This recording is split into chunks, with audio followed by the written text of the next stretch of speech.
a U.S. journalist who was abducted by the Taliban in Afghanistan 7 months ago, has escaped and made his way to freedom, the New York Times reported Saturday. This isn't the first time David Rohde's reporting put him in harm's way. 14 years ago in Bosnia, he was arrested by Serbian troops.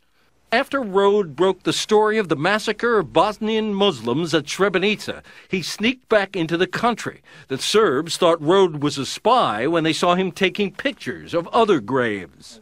Well, for 5 days, we didn't know if he was alive or dead. And then when he came out later, we discovered that the Serbs had been driving all over Yugoslavia trying to find a place to develop the slides. Rohde won a Pulitzer Prize for his reporting of Srebrenica. He won a second Pulitzer a month ago for his part in the New York Times coverage of Afghanistan and Pakistan. Rohde was researching a book on the U.S. involvement there when the Taliban offered him an interview.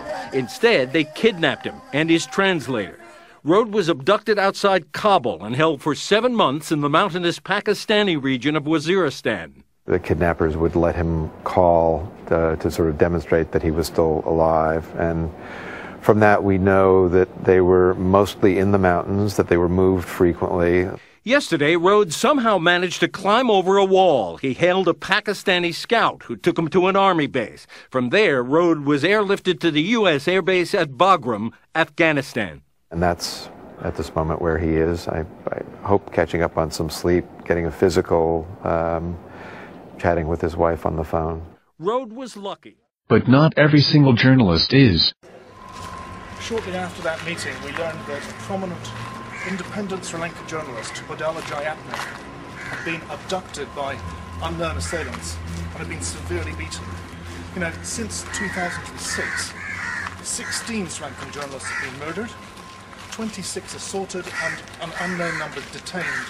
Foreign journalists haven't fared that well either.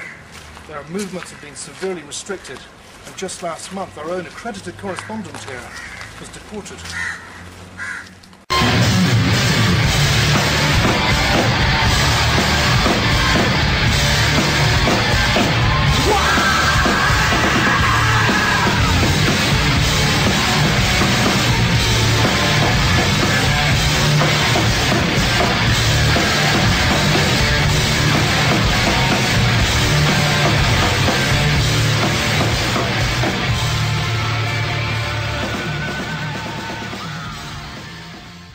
While the Taliban of Afghanistan prefer to keep the journalists in captivity, the Buddhist version of it in Sri Lanka prefers to stuff them up inside coffins. Richard Anderson, Web News Service, Melbourne, Australia.